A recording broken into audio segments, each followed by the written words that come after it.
Hi there and welcome to my YouTube channel. My name is Elena and today I want to share with you something that literally changed my life. If someone told me 2 years ago that I would be doing this video today, I would never believe it. I was a very shy child, always overthinking what other people think of me and worrying to say my opinion because I might hurt someone and things like this. So it was a long journey and I'm still of it.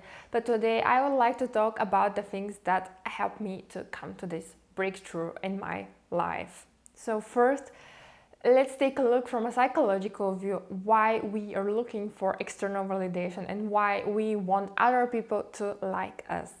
It's part of our nature, and as human and social beings, we want to be a part of a community. When we see recognition and appreciation and we feel approval for other actions and thinking and behaviors, we feel important. When other people like us, we like ourselves as well. So first, other people give us value, and second, they make us feel safe. Let's think of how we came to our lives. As babies, we were completely dependent on our parents or the people who took care of us. We literally couldn't survive without other people. And when we grow up, we still have these fears that when we are alone, we won't survive. So the question is how to validate yourself and how really to come to this mindset of I'm awesome as I am and I'm worthy, I'm enough. I'm letting my inner light shine, because I know how simple it is and easy to say, but it's actually one of the hardest things to do, is to say to yourself, calm down, you have everything inside of you, just do your thing. And here I would like to share what actually helped for me to say this to myself and to start acting according to my identity and who I actually am. And first, and one of the most important things, is listen to your heart and intuition. So Steve Jobs said in one of his speeches, you can't connect the dots looking forward. You can connect them only looking backwards. So you need to trust that the dots will connect somehow in the future. And here the word trust is really important, because you need to trust yourself. You need to trust your inner voice, heart, intuition. You need to trust that you have already the answers inside of yourself, because no one else could say what's right and what's wrong for you. You're the only person who knows that. So follow your dreams and make the difference between intuition and fears. And if you feel anxious or overwhelmed, that this is probably if it's your fear. And when you're calm and certain, then this is your intuition. So listen to the voice of your inner self and your heart, because you already have the answers inside of yourself. And second, cultivate self-love. The more we love ourselves, the less we care what other think. So for me, self-love means putting myself first, hearing my wishes and following my path. In the past, I was struggling with very strong inner critic, and it took really a lot of patience and compassion to turn this inner enemy into my best friend. So it's really important to behave with yourself like with your best friend and like with the people who love. So think of what's good for you and do something that makes you feel good or it's good for you in the long term. If you don't take enough sleep, go and sleep. Eat healthy, exercise, or just wake up early in the morning and work towards your dreams. Whatever it is, do in the moment what's best for you. Then we come to the next thing, accept your current situation.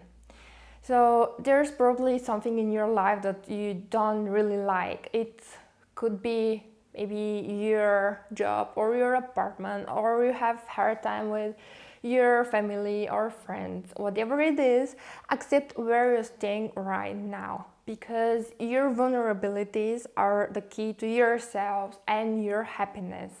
Your weaknesses will turn into your strength if you work on it and you accept everything what is there, because the light enters us through our wounds. And many times we want the other to accept us because there is something in ourselves which we can't accept. And you see that when you accept where you are right now, then you'll be like a magnet to the people, because this makes you lovable and attractive, because you open for new people and you accept your identity and who you are. Number 4, expose yourself to rejection. Yes, you heard right. The best thing to come up with a fear is to go through it and see that it's actually not that scary. So think of something that is exposing you to rejection. It might be going to a job interview, asking for salary raise, or telling a person that you like him or her, or that you don't. Whatever it is, just stand up for yourself and do this what you feel is right. And you will see that it doesn't matter from what the outcome is, and even if you get rejected, it's actually not that bad, because you did the right thing for you. You stood up for yourself, and now you can go on and let go of what is not for you. Connect to yourself and let the wrong people go. In the past, I was thinking that there is something wrong with me because I was constantly trying to fit in my environment, and despite all of the effort, I couldn't. So instead of trying to meet others' expectations, it's better to concentrate on strengthening the connection with yourself.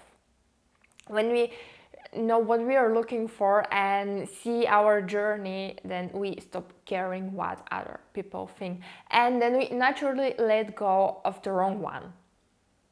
Every time when we say no to something, we say yes to something else and welcome new things in our life. And people are really important for our happiness and for our growth, which leads us to the next point. Create your community. After you let go of the wrong people, you freed up space in your life for those who will understand and support you and will be with you for who you really are. It could be 2 or 3 people, or even one person that you could be really open with. Important is that you support each other and grow together. And you should really know people come and go in your life, and you can stop this process. The important people will stay. Number 7 is set clear values. Values guide us through life. They are our foundation and define what's important for us. We are happy if we align with our values, and disbalanced if we have some inner value conflict. Unfair and shameful situations trigger us because of our value. That's why defining our values is so important and can help us pursue our goals. To do this, you first need to know your priorities. Ask yourself what's important for you, what makes you happy, what fulfills you, and what brings meaning to your life. Brené Brown, in her book Dare to Lead, gives you the tasks to pick 2 core values, and Stephanie Stahl, in her book The Child in You, asks you to define the 3 most important values for you. Your values could be generosity, fairness, growth, creativity, sustainability, or whatever resonates with your personality. Important is to use the power of your values to follow your own path. And number 8, work on your self-worth. We are living in a world who is telling us that we are not enough, and it's part of our nature that we want to grow and improve all the time, and we are thinking that we don't do enough or that we are not good enough. So how many tasks you have left in your to-do list, You should know you're enough. You're enough as you are. You don't need to be perfect. You're allowed to do mistakes. You are enough with all your vulnerabilities, and you're enough because of who you are. We come to the end of this video. I hope my tips were helpful for you and you could take something for yourself and put it directly into practice. If you like this video, please subscribe to my channel and leave a comment below. I would be happy to hear from you, and see you soon!